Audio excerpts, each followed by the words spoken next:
It's December 20th, 1943, and the clock reads 1:30 in the afternoon, somewhere over Bremen, Germany. Second Lieutenant Charlie Brown is trying very hard not to pass out. The cockpit temperature inside his B-17 bomber sits at negative 50 degrees Fahrenheit. He's been breathing pure oxygen for the last 3 hours, and now the oxygen system is failing. Ice crystals are forming on the inside of his windscreen. His gloves are soaked with hydraulic fluid and blood, some of it his, most of it belonging to his crew. Through the shattered plexiglass nose of the aircraft, Brown can see that roughly half of his bomber no longer exists in any meaningful sense. The number 2 engine is completely dead, windmilling uselessly in the slipstream. The number 4 engine is running, but barely, throwing smoke and making sounds no aircraft engine should ever make. The nose cone is shot completely away. There's a hole in the fuselage large enough to climb through, and the tail gunner, Staff Sergeant Hugh Eckenrode, is still in his turret, frozen solid at his guns. He's been dead for 20 minutes. Brown's B-17, affectionately named Ye Old Pub, is dying. The aircraft is hemorrhaging altitude at 500 feet per minute. The North Sea lies 90 miles ahead. If they can just make it to England, if they can stay airborne for another 20 minutes, they might survive this. That's when Charlie Brown sees the German fighter. A Messerschmitt Bf-109 pulls alongside his crippled bomber at a distance of maybe 20 feet. Close enough that Brown can clearly see the pilot's face through the canopy. Close enough to see the Iron Cross painted on the fuselage. Close enough that one quick burst from those 20-millimeter cannons will finish what the flak batteries started. The German pilot stares directly at Brown. His finger rests on the trigger. This is it. This is how it ends. Except the German pilot doesn't fire. Instead, he flies formation. Right there beside the crippled American bomber. He stays there. For 5 solid minutes, the German fighter escorts the dying B-17, flying protective formation like a wingman. Then, as they approach the coast of Nazi-occupied Holland, the German pilot does something that makes absolutely no tactical sense whatsoever. He salutes. One crisp military salute across national boundaries, across 2 nations actively trying to kill each other. Then the Bf-109 peels away and disappears back into German airspace. Charlie Brown will spend the next 46 years trying to find out who that German pilot was. And when he finally discovers the answer, the story that emerges will be so improbable that if it were fiction, nobody would believe it. Because in December 1943, somewhere over the frozen coastline of occupied Europe, 2 men who should have been enemies became something else entirely. Franz Stigler came into the world on August 21, 1915, in the Bavarian town of Regensburg, Germany. His father owned a small factory.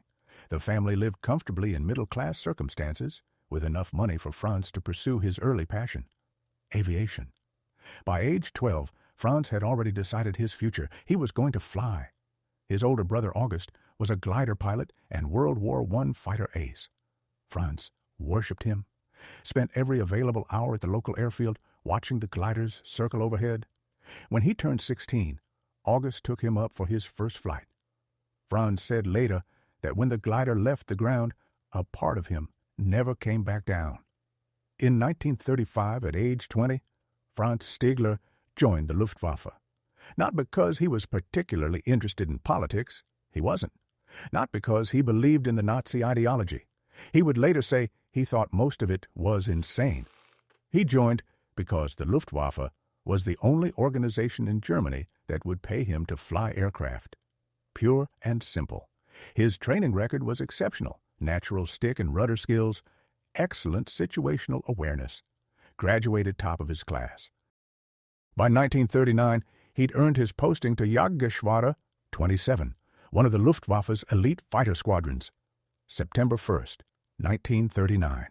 Germany invades Poland. Franz Stigler goes to war. His first combat mission was also his first formative lesson about what war actually means. He's flying bomber Escort over Poland when his squadron commander Gustav Rödel pulls him aside after the mission for a private conversation. Rödel looks Franz dead in the eye and says, "If I ever see you shooting at a man in a parachute, I will shoot you down myself. A pilot in a parachute is no longer a combatant. He's helpless. Killing him is murder." Stigler never forgot that conversation. That single statement became his personal code of honor for the entire war. You fight enemy aircraft. You fight enemy soldiers who can fight back. You do not kill helpless men. By 1940, Stigler was flying combat missions over France and the Low Countries. By 1941, he was in North Africa with Jagdgeschwader 27, flying daily missions against the British Desert Air Force. The North African campaign was brutal. Temperatures exceeding 120 degrees Fahrenheit on the ground, sandstorms that grounded aircraft for days, constant mechanical failures from sand infiltrating every moving part. Stigler shot down his first Allied aircraft, a British Hurricane, over Libya in June 1941. He remembers watching the British pilot bail out successfully, parachute deploying, landing safely in the desert.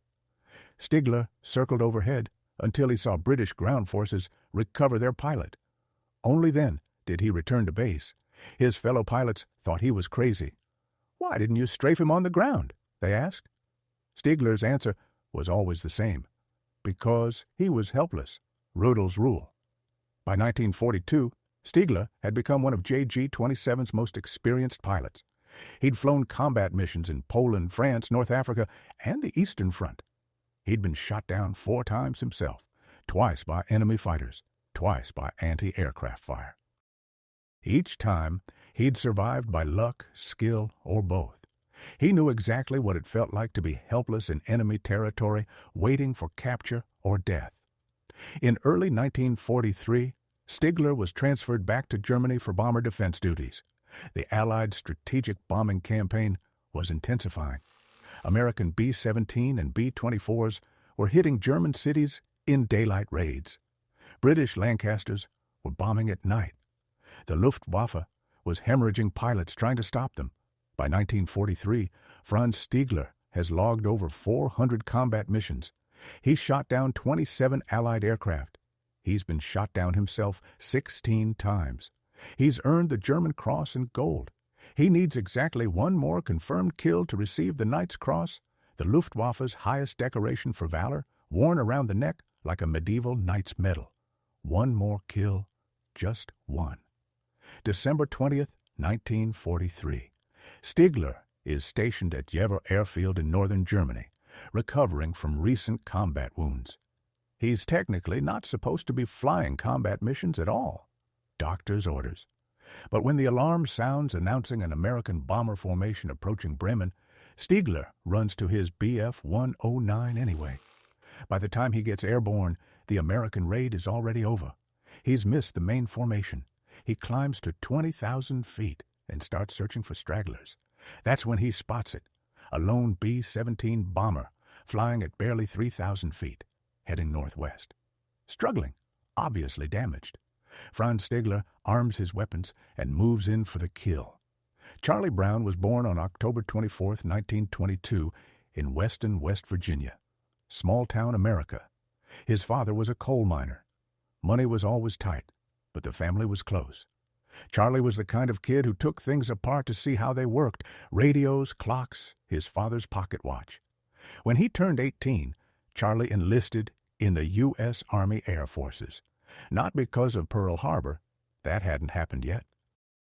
He enlisted in June 1941 because he wanted to fly, and the military would pay for the training his family couldn't afford. Pilot training was brutal. Washout rate, 50%. But Charlie had natural talent, excellent spatial awareness, calm under pressure. By August 1943, he'd earned his wings and his commission as a second lieutenant. By November 1943, he was in England, assigned to the 379th Bombardment Group, flying B-17S. The Boeing B-17 Flying Fortress represents one of the most iconic aircraft of World War II. 4 Wright R-1820. Cyclone engines producing 1,200 horsepower each.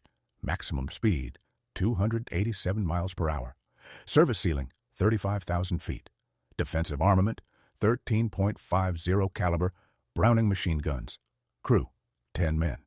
The B-17 earned its Flying Fortress nickname from its heavy defensive armament and its reputation for bringing crews home despite catastrophic battle damage. Stories circulated constantly about B-17's landing with entire sections of the aircraft shot away. But the statistics told a different story. In late 1943, American bomber crews flying over Germany faced a 1 in 4 chance of being killed, wounded, or captured on any given mission. The required tour of duty was 25 missions. Statistically speaking, most crews didn't make it past mission 15. December 20th, 1943, was Charlie Brown's first combat mission. Mission number 1. He'd trained for a year for this moment.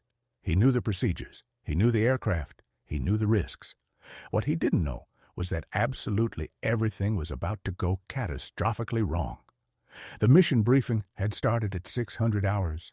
The target, FW-190 fighter aircraft factories in Bremen, Germany.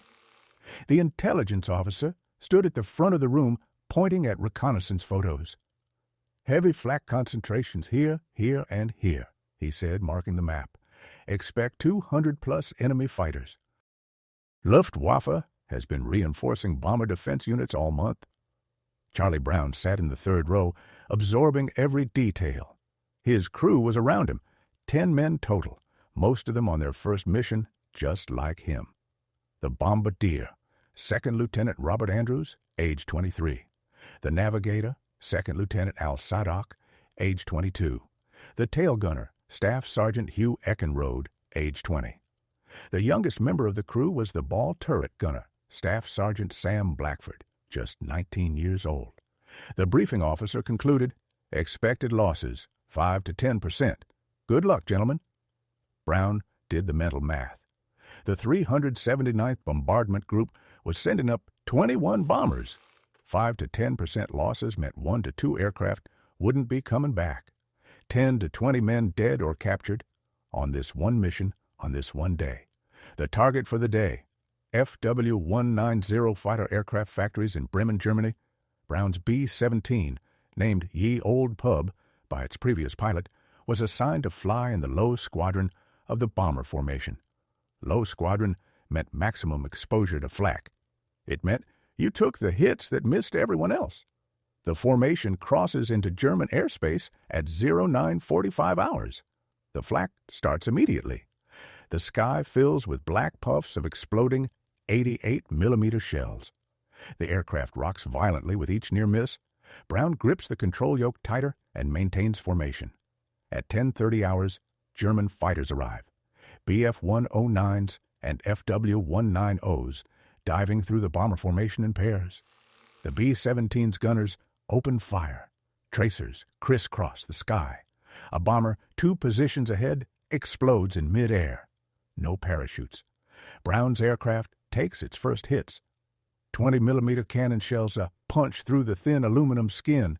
The number 2 engine starts smoking. The co-pilot, Second Lieutenant Spencer Luke, shuts it down and feathers the propeller.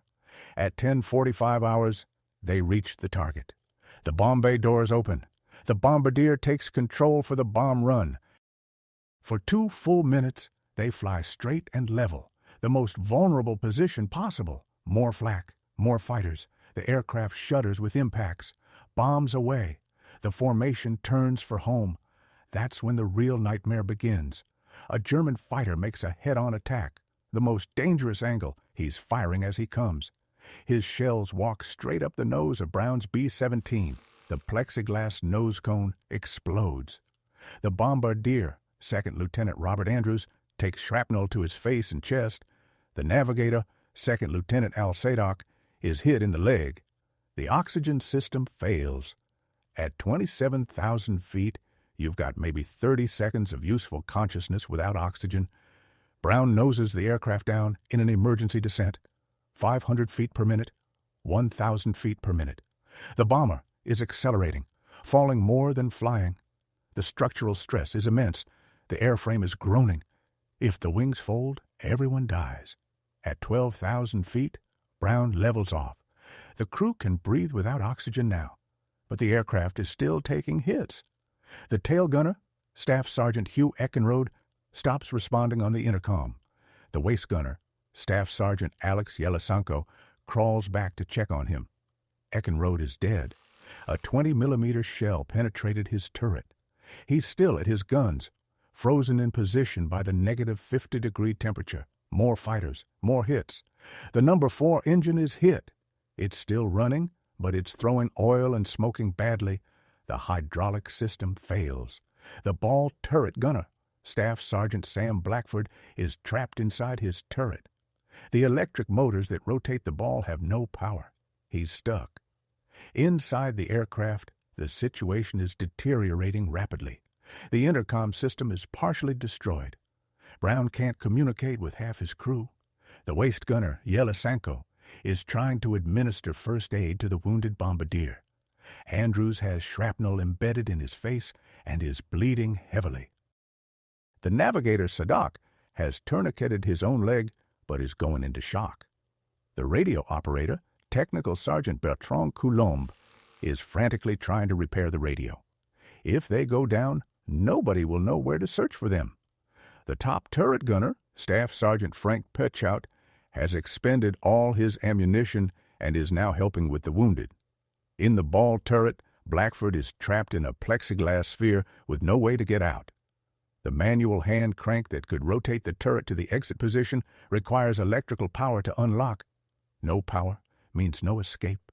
If they have to ditch in the North Sea, Blackford will drown inside his turret. The formation has left them behind. Ya Old Pub is alone now, struggling to maintain 3,000 feet of altitude. The North Sea is still 90 miles away. They're flying over the most heavily defended airspace in Europe, and they're a slow, crippled target that can't defend itself. Brown does a quick mental calculation. At their current speed and rate of descent, they might, just barely, make it to the English coast before the aircraft quits flying entirely. That's when Franz Stigler arrives. Stigler sees the lone B-17 from 3 miles away. He's at 12,000 feet when he spots it limping along at 3,000 feet. He rolls inverted and dives. His finger moves to the trigger. This is going to be easy. One quick burst into the engines. The bomber goes down. He gets credit for kill number 28. He receives the Knight's Cross. Perfect. He closes to 1,000 feet, 500 feet, 200 feet. That's when Franz Stigler sees something that changes everything. Through the massive holes in the B-17's fuselage, Stigler can see inside the aircraft. He can see wounded men moving around. He can see the tail gunner slumped motionless in his turret. He can see the ball turret gunner trapped inside his shattered plexiglass sphere. He can see the waist gunner trying to render first aid to other wounded crew members. Stigler pulls alongside the bomber at a distance of maybe 20 feet. He looks across the gap. Charlie Brown looks back at him. 2 pilots, 2 nations, 20 feet apart. Franz Stigler makes a decision in that moment that violates every tactical doctrine, every combat regulation, and every order he's ever received. He's not going to shoot. In Stigler's mind, the math is simple. That B-17 is already dead. It's not going to make it home. The crew is half wounded. They're helpless. Shooting them now would be the same as shooting men in parachutes. It would be murder. Gustav Rodel's words from 4 years earlier echo in his head. If I ever see you shooting at a man in a parachute, I will shoot you down myself. Stigler doesn't shoot. Instead, he flies formation. He positions his Bf-109 off the B-17's right wing and stays there. He's protecting them now. Any other German fighter that wants to attack the crippled bomber will have to go through him first. As Stigler flies formation, his mind is racing through the implications of what he's doing. This is treason. This is aiding the enemy. If any other Luftwaffe pilot sees him escorting an American bomber to safety, he'll be reported. Court-martial, firing squad. His family will be disgraced. But Stigler can't bring himself to shoot. He's looking at wounded men, men who can't fight back, men who are just trying to survive long enough to get home. In that moment, Franz Stigler sees his own brother August in that crippled bomber. He sees himself after being shot down over North Africa. He sees every helpless pilot who ever bailed out over enemy territory and hoped for mercy. He makes his peace with the consequences. If he's executed for this, so be it. At least he'll die with his honor intact. Inside the B-17, Charlie Brown is completely baffled. His co-pilot is staring at the German fighter with his mouth open. The waist gunner has his .50 caliber, aimed at the Bf-109, but doesn't fire. Nobody knows what to do. Nobody has ever trained for this situation. The German pilot is making hand signals. He's pointing down. He's trying to tell them something. Brown finally understands. The German pilot is trying to signal them to land, to set the bomber down in Germany and surrender, to save their lives. Brown shakes his head. No, they're going to try for England. Stigler nods. He understands. The two aircraft fly together, Brown's crippled bomber and Stigler's sleek fighter, flying formation like wingmen. They cross into occupied Holland. German anti-aircraft batteries below track the aircraft. They see the B-17. They prepare to fire. Then they see the Bf-109 flying Escort. They hold their fire. They assume the German pilot is escorting a captured bomber to an airfield. They don't shoot. Franz Stigler has just saved the American crew's lives for the second time. They reach the coast. The North Sea stretches ahead. Stigler knows he can't follow them any further. He's already taken an enormous risk. If anyone reports what he's done, he'll face a court-martial, possibly execution for refusing to engage an enemy bomber. Stigler pulls his Bf-109 directly in front of the B-17's nose, close enough that Brown can clearly see his face. Franz Stigler looks directly at Charlie Brown. He raises his gloved hand, and he salutes. One crisp military salute. Respect from one warrior to another, across national boundaries, across a war. Then Franz Stigler rolls his Bf-109, banks hard to the right, and disappears back into German airspace. Charlie Brown stares at the empty sky where the German fighter had been. He has absolutely no idea what just happened. Ye Old Pub limps across the North Sea. The No. 4 engine finally quits completely. They're down to 2 engines now. The bomber is barely maintaining 1,000 feet of altitude. Brown can see the whitecaps on the waves below. If they ditch in the North Sea in December, they'll have maybe 5 minutes before hypothermia kills them. England appears ahead, the white cliffs of Dover, the most beautiful thing Charlie Brown has ever seen. They cross the English coast at 500 feet. The aircraft is shaking violently. The remaining engines are screaming. Every instrument on the panel is either in the red or not working at all. Brown spots an RAF airfield ahead. Seething, a fighter base, not designed for heavy bombers, but it's the only option. He lines up for final approach, no flaps. The hydraulic system is gone. No brakes, same reason. No landing gear position indicators. The electrical system is failing. He has no idea if the landing gear is actually down and locked or not. Charlie Brown lands on pure instinct and hope. The main wheels touch down. They hold. The tail wheel drops. Still holding. The aircraft rolls down the runway, gradually slowing. No brakes, so it just rolls until friction finally stops it. Silence. The engines are shut down. For the first time in 5 hours, the noise stops. Brown sits in the pilot's seat, shaking. He's 21 years old. This was his first combat mission. His co-pilot is staring straight ahead, not moving. In the back of the aircraft, the survivors are helping the wounded out through the broken fuselage. British ground crew arrives and stares at the B-17 in complete shock. One RAF officer does a walk-around inspection and counts the holes. He stops at 400 and gives up. There are easily more than 500 individual flak and bullet holes in the aircraft. The tail section is barely attached. The nose is gone. Half the control surfaces are shot away.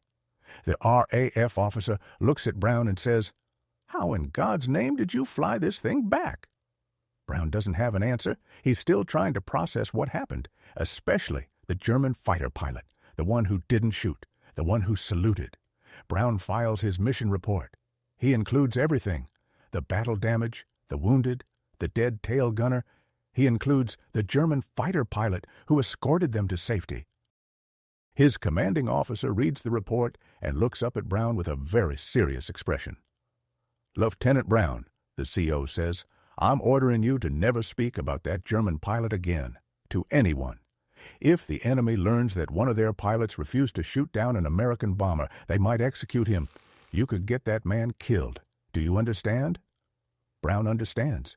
He doesn't mention the German pilot again for 46 years. Franz Stigler lands back at Yever Airfield at 14:45 hours. He shuts down his Bf-109 and climbs out. His squadron commander approaches. "Did you get a kill?" the commander asks. Stigler considers lying.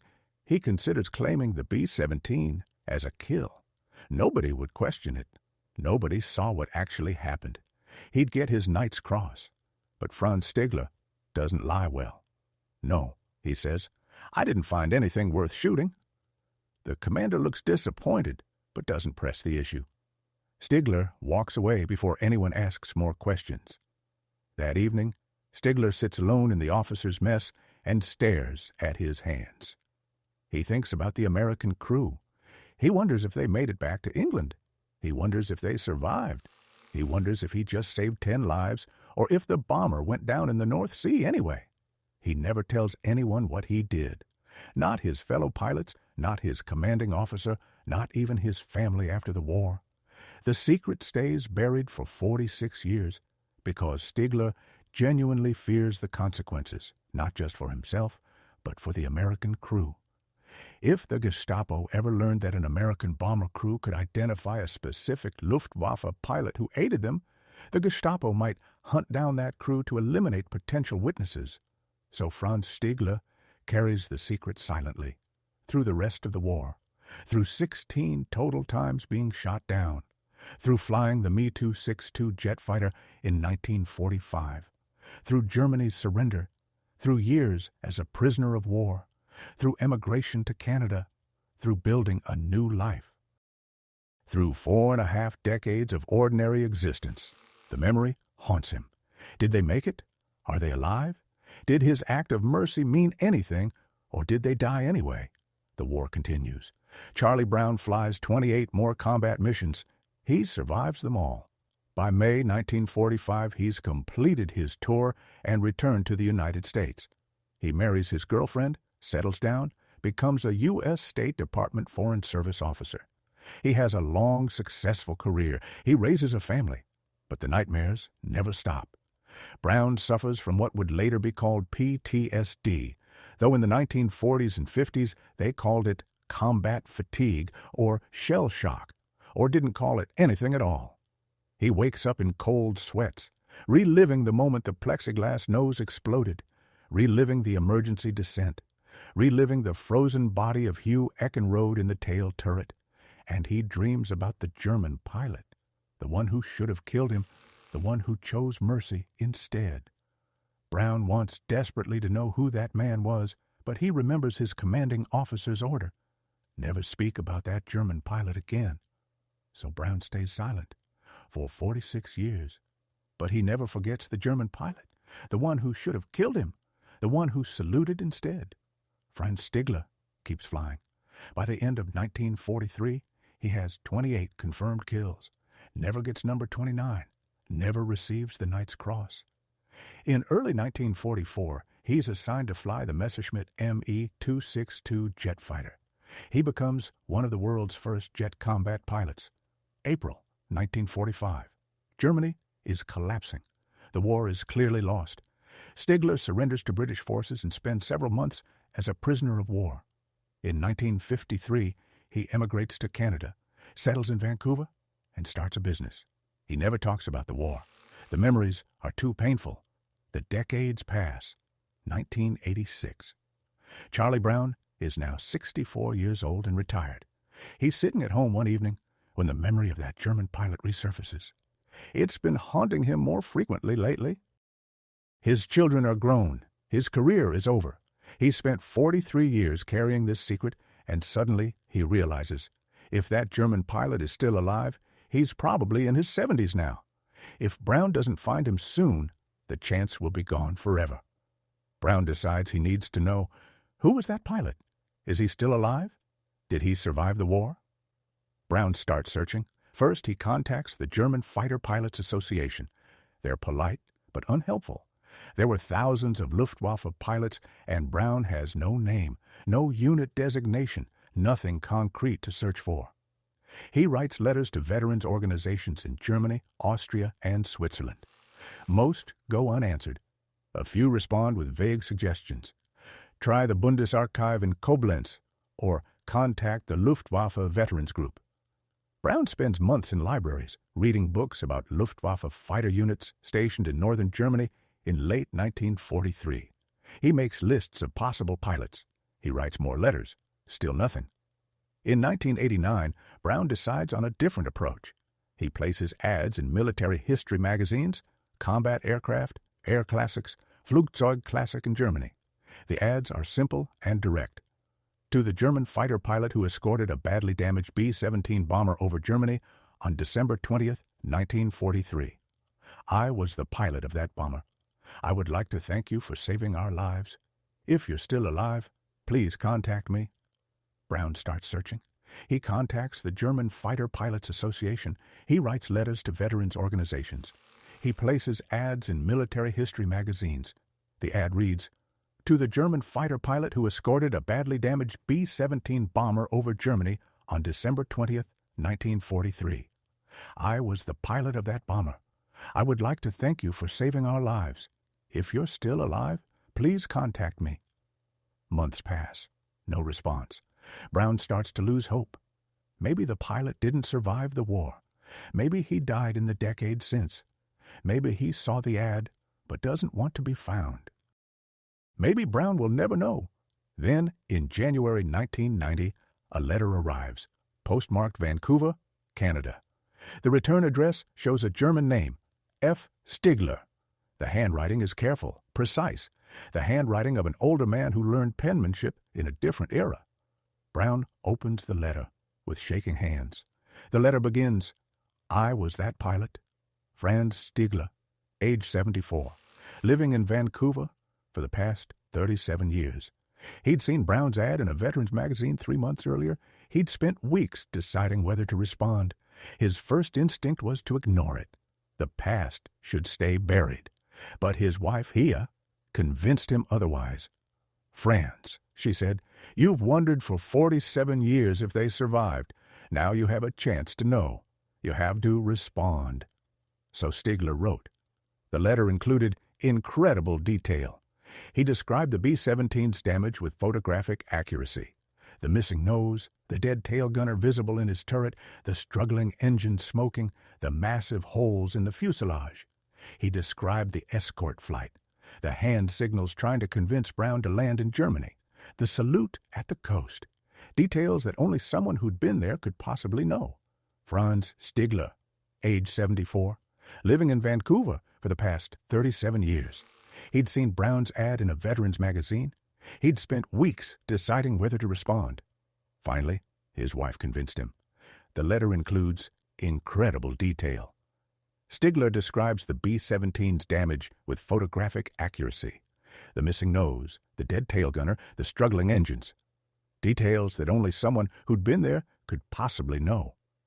Charlie Brown reads the letter 3 times.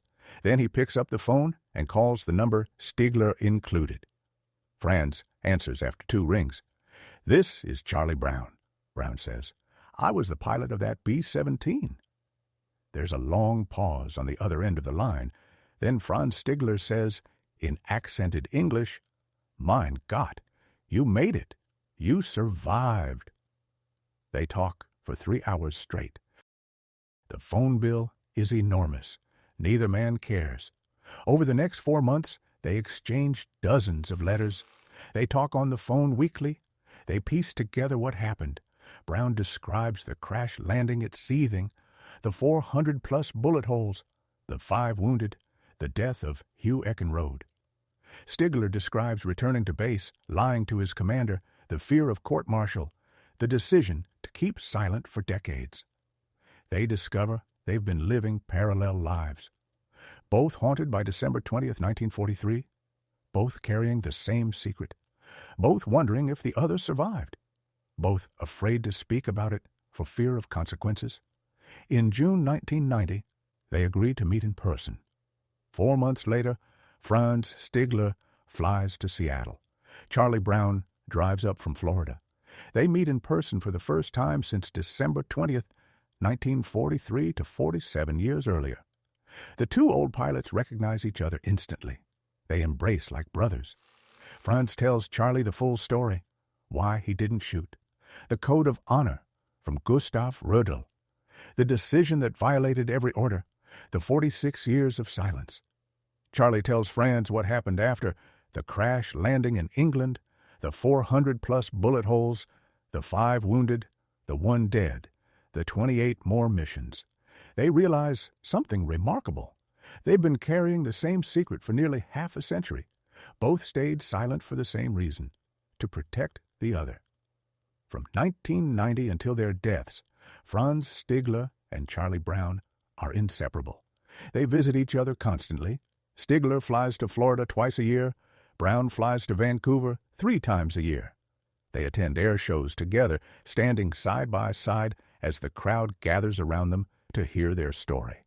They give joint speeches at military history conferences, finishing each other's sentences like an old married couple. They appear on television together. History Channel, Discovery Channel, BBC documentaries. Reporters always ask them the same question. How can you be friends? You were enemies? And Franz always gives the same answer. We were never enemies. We were pilots on opposite sides of a war. There's a difference. Charlie was never my enemy. The war was my enemy and Charlie's enemy. We were both just trying to survive it. From 1990 until their deaths, Franz Stigler and Charlie Brown are inseparable. They visit each other constantly. They attend air shows together. They give joint speeches at military history conferences. They appear on television together. Reporters ask them, how can you be friends? You were enemies.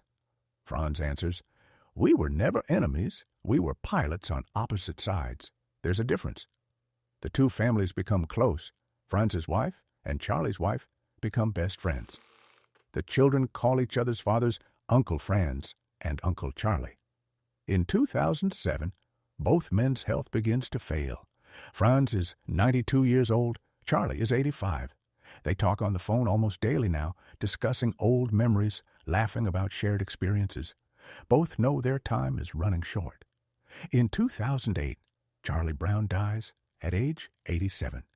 Franz Stigler dies 8 months later at age 92. Some say Franz simply didn't want to live in a world without his friend. They're buried near each other.